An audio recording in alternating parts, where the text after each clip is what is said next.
नमस्कार, मॅक्स महाराष्ट्रामध्ये आपलं स्वागत आहे। मी आहे किरण सोनावणे। उद्या 1 जानेवारी म्हटलं की भीमा कोरेगाव अनेकांना आठवतं। भीमा कोरेगाव या युद्धाचं एकूण जगातच महत्त्व मानलं जातं आणि त्या ठिकाणी असणारा विजयस्तंभ हे अनेक शौर्य पुरुषांसाठी अत्यंत अभिमानाची गोष्ट असते, प्रेरणास्थान असतं। डॉक्टर बाबासाहेब आंबेडकर 1 जानेवारी 1927ला सर्वात पहिल्यांदा या विजयस्तंभाला भेट दिली आणि त्यांनी या संदर्भामध्ये आपल्या भाषणात म्हणताना या सगळ्या असणाऱ्या शूरवीरांचा गौरव केला। पण गेली 10 वर्ष या विजयस्तंभाची जी 3 हेक्टर आणि 86 आर जी जागा आहे, जवळपास पावणे 10 एकर जागा आहे, त्या जागेचा वाद सुरू आहे आणि त्या जागेच्या वादाचा जी लढाई आहे ती लढत आहेत दादाभाऊ अभंग। दादाभाऊ अभंग यांची जी संस्था आहे भीमा कोरेगाव विजयस्तंभ संवर्धन आणि संरक्षण समिती याच्या माध्यमातून ते ही लढाई लढत आहेत। हा नेमका संघर्ष काय आहे आणि आता हा संघर्ष नेमका कुठल्या टप्प्यावरती आहे हे जाणून घेण्यासाठी आज दादाभाऊ अभंग आपल्यासोबत आहेत। दादाभाऊ अभंग, स्वागत आहे तुमचं मॅक्स महाराष्ट्रामध्ये।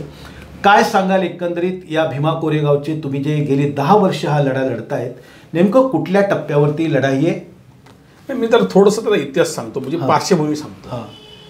1 जानेवारी 1818ला भीमा कोरेगावमध्ये जे युद्ध झालं आणि या युद्धामध्ये पेशवा आणि ब्रिटिश असं हे युद्ध झालं आणि या युद्धामध्ये ब्रिटिशांचा विजय झालेला आहे।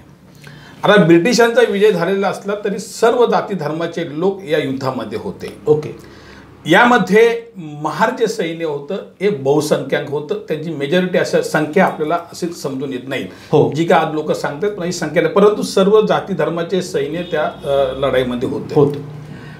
ही लढाई झाल्यानंतर म्हणजे त्या काळामधल्या ब्रिटिश अंमलदारांना असं वाटलं की अत्यंत कमी संख्या होतं, म्हणजे ब्रिटिशांचं संख्या हे 800 ते 850 सैन्य होतं आणि पेशव्यांचं सैन्य जवळजवळ 28,000, 25,000 ते 28,000चं सैन्य होतं आणि एवढ्या मोठ्या सैन्याचा जो पराभव केला आणि हा पराभव अत्यंत ब्रिटिशांना तो अत्यंत अभिमानास्पद वाटला की कमी संख्याचं असून सुद्धा मोठ्या संख्येला सुद्धा पराभव होतो। म्हणजे त्यांनी त्याच्यामध्ये असं सांगितलं की लढाई ही संख्येवर नसते तर तुमची प्रामाणिकता, निष्ठा आणि तुमच्या ताकदीवर, तुमच्या जिद्दीवर ही लढाई लढली जाते। कारण 1 जानेवारी त्या काळामध्ये जी थंडी होती आणि एवढ्या थंडीमध्ये त्या काळातल्या ब्रिटिश सैन्याने इतक्या मोठ्या सैन्यांचा पराभव केला आणि म्हणून त्या भीमा नदीच्या काठी, म्हणजे आज ती पेरण्यामध्ये येते, पूर्वी ते भीमा कोरेगावच्या याच्यामध्ये असायचं, तिथे एक विजयस्तंभ, त्याला आपण विजयस्तंभ म्हणू शकतो, त्याला जयस्तंभ, त्याला व्हिक्टरी पिलर असे ब्रिटिश त्या काळामध्ये म्हणायचे आणि ते 1821 साली त्याची पायाभरणी झाली आणि तो 1822 मध्ये तो पूर्ण झाला। त्या स्तंभावर जे सैन्य जखमी झाले होते किंवा जे हुतात्मे झाले होते किंवा जे काही सैन्य होते किंवा त्या लढाईचा इतिहास, त्याचं स्थळ वगैरे काही, ते सर्व आजही त्या स्तंभावर आहे। अशा प्रकारचा हा स्तंभ होता आणि या स्तंभाची रखवालदारी करण्यासाठी, या स्तंभाची देखरेख करण्यासाठी, दिवाबत्ती करण्यासाठी, साफसफाई करण्यासाठी त्या युद्धामधला म्हणजे ब्रिटिशांच्या बाजूकून लढलेले खंडोजीबेन माळवदकर यांना तिथे रखवालदार म्हणून ठेवलं होतं आणि त्या खंडोजीबेन माळवदकरला त्या काळामध्ये बाजूच्या 5 गावांमध्ये 260 एकर जमीन ही उदरनिर्वाह करण्यासाठी, वतन आपण म्हणू त्याला, वतन अशी ही जमीन दिली होती। यानंतर हे त्या स्तंभावर जयस्तंभ असंच नाव आहे। त्या जयस्तंभाच्या बाजूला 3 हेक्टर 86 आर जमीन आहे, ज्या जमिनीचा आणि माळवदकर कुटुंबाचा कुठेही असा संबंध नाही, असा उल्लेख मिळत नाही। आपण जे सांगितलं की 1 जानेवारी 1927 साली बाबासाहेब आंबेडकर, डॉक्टर बाबासाहेब आंबेडकर तिथे गेले होते आणि डॉक्टर बाबासाहेबांनी मानवंदना देताना ज्या या शूरवीरांचा जो त्यांनी उल्लेख केलेला आहे आणि बाबासाहेबांनी प्रथम सांगितलेलं आहे की मी ह्या जातीमध्ये जन्मलो याचा मला अभिमान आहे। म्हणजे बाबासाहेबांनी असं त्यांच्या पूर्ण आयुष्यामध्ये कधी असं सांगितलं नाही आणि त्यांनी सांगितलं की तुम्ही शूरवीरांची लेकरं आहात आणि आपल्या पूर्वजांचा इतिहास हा शूरांचा आहे आणि म्हणून तुम्ही लढलं पाहिजे। म्हणजे बाबासाहेबांना हे प्रेरणा द्यायची होती, कारण जो महाडचा सत्याग्रह होता 20 मार्चचा, आणि 20 मार्चचा बाबासाहेबांनी महाडचा सत्याग्रह आयोजित केला होता, आणि त्यासाठी ही प्रेरणा देण्यासाठी पूर्वतयारी की आपण शूर आहोत. कारण हे बाबासाहेबांचा महाडचा हा पहिली सामाजिक लढाई होती, आणि आपण शूर आहोत म्हणजे लोकांना इन्करेज करणं किंवा त्यांच्यामध्ये ताकद निर्माण करणं. आणि म्हणून बाबासाहेबांचं अत्यंत ऐतिहासिक वाचन हे 1 जानेवारी 1927 आहे. यानंतर जर आपण बघितलं तर तो स्तंभ जयस्तंभाचा होता. यानंतर त्या जागेवर 1/1/1992 मध्ये माळवदकर कुटुंबाने त्या जागेवर स्वतःच्या 7 बाऱ्यावर त्या जयस्तंभाच्या जागेवर स्वतःचं नाव लावून घेतलं. ते दाखवलं पाहिजे आपल्या लोकांना. हे बघ, हे दाखवताना 7 बाऱ्यावर माळवदकर कुटुंबाने त्यांचं नाव लावून घेतलं. हे 7 बाऱ्यावरती माळवदकर कुटुंब, खंडोजी माळवदकर जे आहेत त्यांचे वंशज आहेत, त्यांनी आपलं नाव 7 बाऱ्यावरती लावून घेतलं. आणि तो फेरफार पण तुम्हाला दाखवतो. तो फेरफार बघा, 1/1/1992 1 जानेवारीला त्यांनी तो फेरफार केलेला आहे. नाव कमी करण्याचा जो फेरफार केला आहे तो 1 जानेवारीला केलेला आहे. म्हणजे किती ऐतिहासिक त्यांनी काम केलेलं आहे. ही जागा मुळात जयस्तंभाची होती, आणि ती गेले 200 वर्ष तिथं ती जागा त्याच्या नावावर होती. यांनी ह्या कुटुंबाने ह्या लावला, आणि यांनी काय केलं नंतर ते 2004-05 नंतर थोडं छोटं अतिक्रमण करायचं. म्हणजे त्यांनी बघितलं की आता हे याच्यावर काय कोण ऑब्जेक्शन घेत नाहीये, आणि कोण नाही घेत. मग त्यांनी ते बांधकाम चालू केलं, चाळीचं बांधकाम काम केलं. नंतर तिथे थोडंसं हे केलं, आणि आपले लोक पण फक्त 1 जानेवारीला जातात, त्याच्यानंतर वर्षभर कोण जातच नाही. आणि अनेक लोकांना असं माहीत नव्हतं, म्हणजे त्या स्थानिक लोकांना सुद्धा माहीत नव्हतं. त्यांना असं वाटायचं की ती जयस्तंभाची जी जागा आहे तेवढीच जागा आहे, बाकीची जागा इतर लोकांची आहेत, म्हणजे कुठल्या शेतकऱ्याची वगैरे आहेत. त्यामुळे लोक सुद्धा तिथं ऑब्जेक्शन काही घेत नव्हते. परंतु पेरणे गावामधले आमचे दीपक गायकवाड जे आता त्यांचं निधन झालं, ते दीपक गायकवाड असतील किंवा आपले पत्रकार रामदास लोखंडे असतील, यांच्या लक्षामध्ये आलं की ही जागा विजयस्तंभाच्या मालकीची आहे, आणि माळवदकर कुटुंबानं याच्यावर अतिक्रमण केलं. आणि त्यांनी तिथून छोट्या मोठ्या बातम्या किंवा निवेदन द्यायला सुरुवात केली. अनेक सामाजिक संघटना असतील, राजकीय पक्ष असतील, त्यांनी त्यांच्या लेवलवर हे निवेदन द्यायला सुरुवात केली. आणि मला दीपक गायकवाड आणि रामदास लोखंडे, त्या काळामध्ये मी दैनिक सम्राटमध्ये लिहित असायचो, वास्तव माझं सदर होतं. आणि मला त्यांनी सांगितलं की हे असं अतिक्रमण आहे, अशी जागा अतिक्रमण केलेली आहे, आणि मग तुम्ही याच्यावर काहीतरी लिहा तुमच्या लेखामध्ये. आणि मग मी जवळजवळ 10 ते 12 लेख ह्या भीमा कोरेगावच्या विषयावर लिहिले. आणि त्यावेळी सम्राटचा वाचक प्रचंड मोठा होता, आणि सम्राटच्या वाचकांनी सांगितलं का तुम्ही लिहिण्यापेक्षा याच्यावर कृती करा.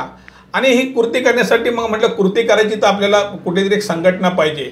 आणि म्हणून आम्ही सुदाम पवार असतील किंवा आमचे रामदास लोखंडे असतील, असे काहीतरी स्थानिक लोक आहेत, धम्मपाल कांबळे आहेत, सविताताई भोसले आहेत, रवी कांबळे आहेत, आणि आम्ही सर्वांनी एकत्र येऊन तिथे भीमा कोरेगाव विजयस्तंभ संरक्षण व संवर्धन समिती स्थापन केली. आणि त्या समितीच्या माध्यमातून आम्ही जिल्हाधिकारी असेल, प्रांत असतील, म्हणजे उपविभागीय अधिकारी असेल, तहसीलदार असतील, महाराष्ट्राचे मुख्यमंत्री त्या काळातले पृथ्वीराज चव्हाण असतील, त्या काळातले उपमुख्यमंत्री अजितदादा पवार असतील, आणि महसूल मंत्री मला बाळासाहेब थोरात होते. आम्ही सर्व मंत्र्यांशी पत्रव्यवहार केला होता, परंतु त्या मंत्र्यांनी कुणीही आम्हाला तिथं त्यावेळेला प्रतिसाद दिलेला नाही, दाद दिली नाही. अतिक्रमण आम्ही आमच्या याच्यावर ते स्थानिक लेवलला आम्ही ते अतिक्रमण जिल्हाधिकाऱ्याच्या लेवलवर आम्ही ते अतिक्रमण काढून टाकलं. नंतर त्या चाळी तोडून टाकल्या. नंतर इथे पुन्हा ते अतिक्रमण होणार नाही यासाठी आम्ही जिल्हाधिकाऱ्याकडून त्यांना नोटीस पाठवून का पुन्हा इथं बांधकाम करू नये हे आम्ही केलं. परंतु त्या विजयस्तंभाच्या जागेवर जो 7 बाऱ्यावर त्या माळवदकर कुटुंबाचं नाव होतं, आणि आमची पहिल्यापासून मागणी होती की ते माळवदकर कुटुंबाचं नाव काढून तिथे पुन्हा जयस्तंभाचं नाव लावावं.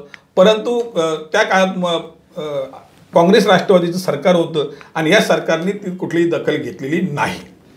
जेव्हा हे दखल घेतल्यानंतर त्याच्यानंतर शिवसेना भाजपचं सरकार आलं, आणि भाजपचे सरकार आल्यानंतर मी पुन्हा एकदा महाराष्ट्राचे मुख्यमंत्री त्या काळातले देवेंद्र फडणवीस असतील किंवा मग सामाजिक न्यायमंत्री बडोले साहेब, आणि मी बडोले साहेबांना 2016-9-2015 मी पत्र दिलं. म्हणजे मला पत्र म्हणजे असं की प्रत्येक वेळेला मंत्र्यांना आपण पत्र देतो अशा प्रकारचं मी ते पत्र बडोले साहेबांना मी दिलं. आणि बडोले साहेबांनी हे प्रकरण इट इज याच्यावर आपण केस जिंकलेलं. It is a very historical पत्र, ऐतिहासिक पत्र आहे हे पत्र. हे पत्र मी बडोले साहेबांना 16/9/2015 रोजी दिलं आणि बडोले साहेबांनी माझ्या समोर लगेचच्या लगेच जिल्हाधिकाऱ्यांशी बोललं आणि लगेचच्या लगेच त्यांनी त्याच्यावर कार्यवाही सुरू केली आणि त्यांनी जिल्हाधिकाऱ्यांना सांगितलं. त्यानंतर ते पत्र त्यांनी बार्टीला सुद्धा दिलं, कारण बार्टी समाज कल्याणच्या खात्यामध्ये होती, त्यामुळे हे पत्र त्यांनी बार्टीला दिलं आणि बार्टीनं हे पत्र पुढे जिल्हाधिकाऱ्यांना दिलं आणि मग त्याचा पाठपुरावा सुरू केला.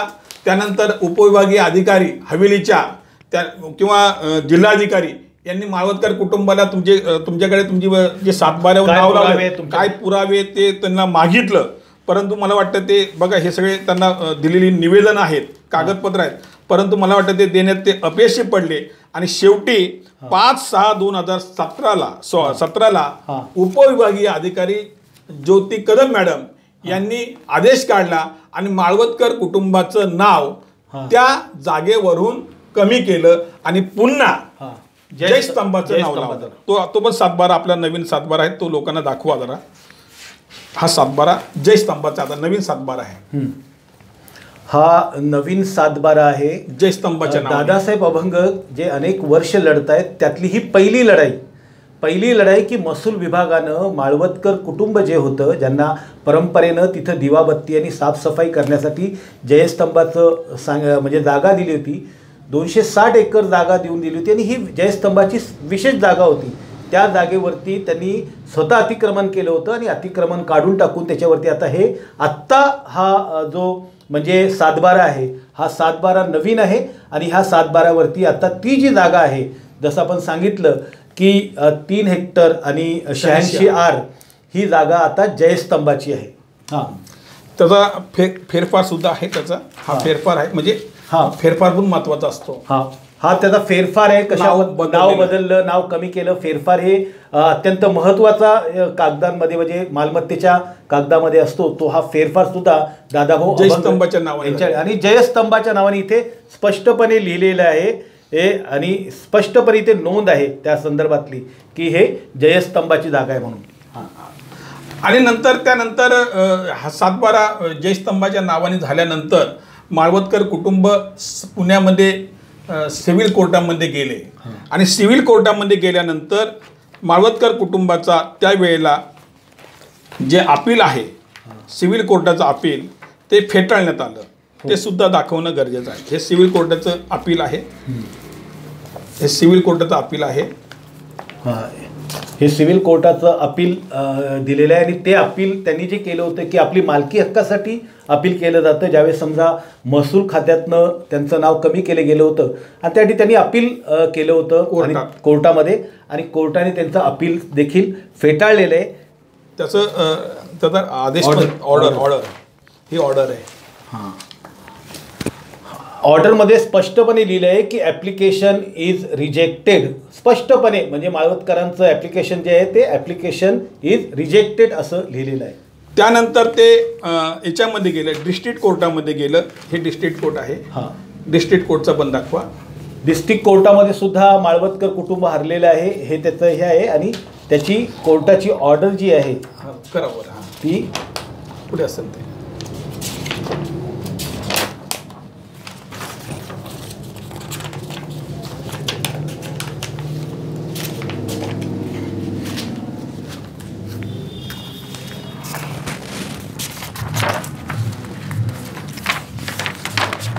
ऑर्डर, कारण हे महत्त्वाचं आणि ती ऑर्डर सुद्धा डिस्ट्रिक्ट कोर्टाने सुद्धा त्यांची आता फेटाळलेली आहे आणि याच्यानंतर ते हायकोर्टात गेलेले. आणि आत्ता जो स्टेटस आहे भीमा कोरेगावच्या जागेचा जो वाद आहे तो आता हायकोर्टामध्ये हा वाद सुरू आहे आणि गेले प्रत्येक तारखेला दादाभाऊ अभंग जात असतात. वास्तविकता दादाभाऊ अभंगाला त्यातनं 1 इंचाची जागा मिळणार नाही आहे, ना त्यांच्या कुटुंबाचं नाव तिथे लागणार आहे. तरीसुद्धा लाखो रुपये स्वतःच्या खिशातलं, स्वतःची प्रॉपर्टी काय असेल मालमत्ता किंवा इतर काही विकून म्हणजे स्वतःच्या पोटाला चिमटा देऊन जी काही लढाई लढणं म्हणतात ती लढाई स्वतः दादाभाऊ अभंग मोठ्या कष्टानं आणि ताकदीनं लढतायत. आपण दादाभाऊंना विचारू, दादाभाऊ तुम्ही ही लढाई लढतायत, म्हणजे याचं कारण, याच्यामागची प्रेरणा काय, काय कारण आहे असं की एवढं स्वतःचं लोक म्हणजे स्वतःचे पैसे 5 पैसे काढायला हे होतात? तर नाही, याचं एक मागचं असं कारण आहे की माझी मिसेस आहे, मी सुद्धा असंच कंटाळलो होतो की अरे आपण हे लढतो, ही जागा तर जयस्तंभाची आहे, म्हणजे समाजाची पूर्ण आहे, आणि मग मी एकटा लढतो. आणि मला असं वाटायचं की माझी पत्नी ही नाराज असेल घरामध्ये, कारण घरातला पैसा मी वापरतोय. सकाळी इंद्रायणीच्या एक्सप्रेससाठी ती मला पुण्याच्या केसेस असायच्या, 4:30ला मला ती डब्बा बनवायची, पुण्याला मला 10 वाजता जायला लागायचं, आणि मी ती काय बोलत नसायची. मग मला असं वाटतं अरे माझी पत्नी नाराज आहे का, किंवा ती काय बोलते का, कारण आपण एवढा घरातला पैसा वापरतोय, वकिलांना आपण खर्च करतोय, माझ्याकडे डॉक्युमेंट्स कागदपत्र एवढी आहेत, घरामध्ये कपाटभर आहे, आणि मी सतत त्याच्यात त्या अभ्यासामध्ये असायचो. ती काय नाराज आहे का, मी कुटुंबाला वेळ देऊ शकलो नाही 10-12 वर्षामध्ये. आणि मी सहज माझ्या संध्याकाळचं माझ्या पत्नीला विचारलं का तुम्ही लोक नाराज आहात का, म्हणजे माझ्या पत्नीला बोललो, तर माझी पत्नी म्हणले की हे जे घर आहे, ते मला म्हटले की तुमचे आजोबा काय होते. मी म्हटलं माझे आजोबा कॉन्ट्रॅक्टर होते, त्यांचं काय आहे का, म्हटलं नाही. माझे वडील, तर म्हटले माझे वडील पण कॉन्ट्रॅक्टर होते, त्यांची काय प्रॉपर्टी ठेवली का, नाही. मग म्हणले तुम्ही, कारण माझे आजोबाही शिकले नव्हते, माझे वडीलही शिकले नव्हते, तुम्ही म्हटलं आता मी जवळजवळ 4 ते 5 याच्यातून मी MA केलेलं आहे. म्हणजे शिक्षण कोणामुळे झालं, माझ्या पत्नीनं मला विचारलं. म्हणजे बाबासाहेबांमुळे शिक्षण झालं, आणि मला रडायला, बाबासाहेबांमुळे मला शिक्षण झालेलं आहे माझं. म्हणजे हे जे मिळाले हे कोणामुळे मिळाले, मला हे मिळाले हे बाबासाहेबांमुळे मिळालेलं आहे. बरोबर आहे. आणि मग बाबासाहेबांमुळे जर मिळालेलं असेल तर मग बाबासाहेबांसाठी जाऊ दे ना, कुठे आपली प्रॉपर्टी, आपल्या बाबासाहेबांमुळे जर हे मिळालं असेल तर ते बाबासाहेबांसाठीच ते खर्च झाले पाहिजे. तुम्ही काय फालतू गोष्टीसाठी तर खर्च करत नाही ना, चुकीच्या कामं करत नाही. बाबासाहेबांमुळे आपल्याला भेटले. लोक आपल्याला मदत करू किंवा न करू, लोक आपल्याला देऊ किंवा नाही देऊ, बाबासाहेबांमुळे मिळालेलं आहे. आणि तुम्ही बाबासाहेबांचं कार्य करता, हे बाबासाहेबांसाठी. तिचं तर असं मत आहे की सगळं गेलं तरी चालेल, पण भीमा कोरेगावची केस आपण सुप्रीम कोर्टापर्यंत लढायची. लोक आपल्याला मदत करू किंवा न करू, आपलं सगळं आम्ही सर्व दागिने आमच्या सर्व गेलेले असेल तरी आम्ही घाबरत नाही. परंतु माझी पत्नी म्हणजे तुम्ही घाबरायचं नाही, आता आम्ही जाणार आहे, आम्ही सर्व कुटुंब जाणार आहे, ती दरवर्षी आम्ही जातो. आणि तुम्ही लोक तुम्हाला मदत करू किंवा न करू, मी तुमच्या बरोबर आहे, आणि ही केस आपण लढणार आणि जिंकणार. माझ्या पत्नीचा प्रचंड पाठिंबा आहे, कारण तिचं मत आहे की ही जे काय आपण खातोय, 2 घास खातोय, हे बाबासाहेबांमुळे खातोय. आणि जर बाबासाहेबांनी 1 जानेवारी 1927 साली जर बाबासाहेब तिथे गेले आहेत, आणि बाबासाहेबांनी त्या जागेचा किंवा वीरशूरवीरांना अभिवादन करून गौरव केला असेल, तर मग आपण त्या बाबासाहेबांचं काम करतोय. मग याच्यासाठी आपण पूर्ण हे गरीब झालो तरी चालेल, परंतु ही लढाई आपण शेवटपर्यंत लढायची, असं माझ्या पत्नीचं. काय तुमच्या पत्नीचं नाव काय? माझी पत्नी ज्योती दादाभाऊ अभंग. ज्योतिताई, खरोखरच तुमच्या हिमतीला आणि तुम्ही जे दादाभाऊंना प्रोत्साहन दिलं त्याबद्दल खरोखरच तुमचं कौतुक करावं तितकं कमीच आहे. वास्तविकता पत्नीची जोपर्यंत साथ असत नाही तोपर्यंत कुठलाही पुरुष जो आहे किंवा पती जो आहे असं धाडस करत नाही.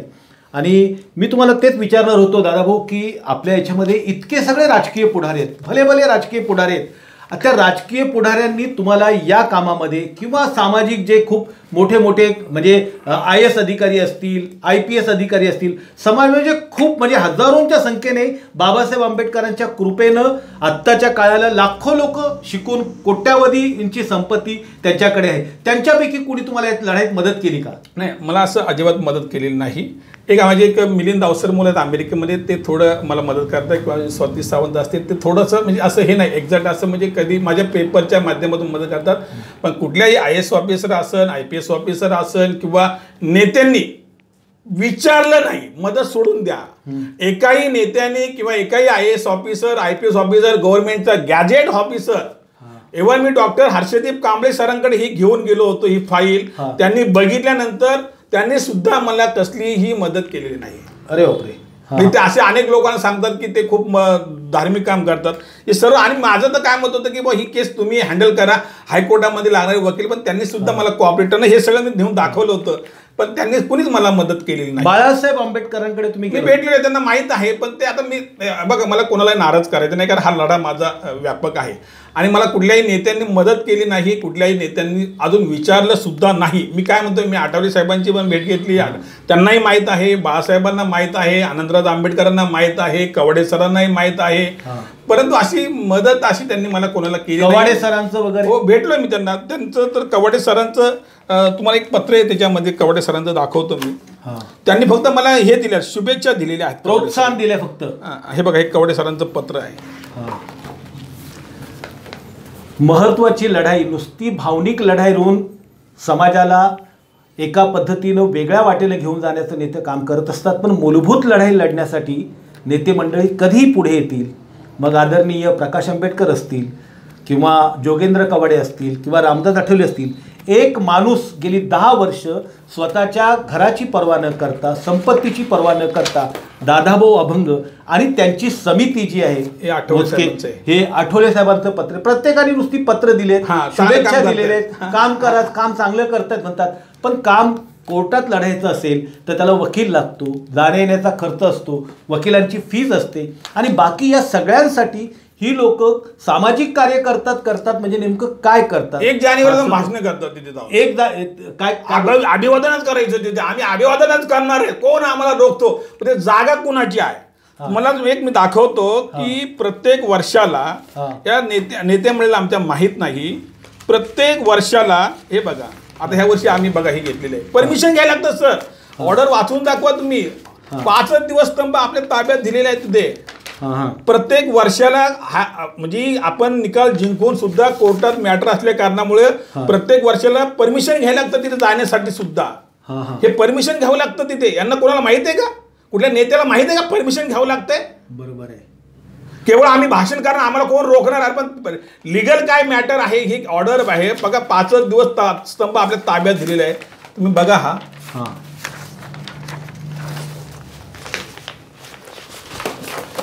एक मिनिट.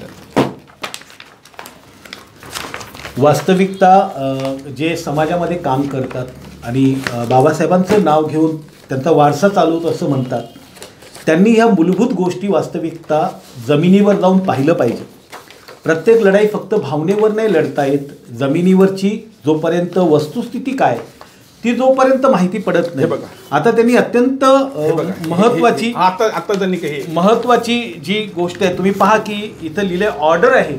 ऑर्डर काय आहे मी तुम्हाला वाचून दाखवतो की the applicant original defendant is permitted to enter upon the suit land from 25th December 2020 to make necessary arrangement so as to allow the public at large to visit Victory Pillar from 31st December to 5th January 2021. Once this period is expired on 5th January 2021, the state shall restore the status of the suit land as it was on 25th December 2020 if 15th January 2021. याचा अर्थ असा आहे की कोर्टात दरवर्षी जावं लागतं आणि इथे जे लाखो लोक जे येतात 31 जानेवारी ते 5 जानेवारीपर्यंत त्याची परवानगी घ्यावी लागते रीतसर, आणि ही परवानगी ही समिती घेत असते. सरकार आणि समिती ती घ्यावी लागते, आणि त्याच्यानंतर त्यांचं जे ओरिजिनल स्टेटस आहे त्या स्टेटसमध्ये तो स्तंभ ठेवावा लागतो. ही किती लोकांना माहिती आहे?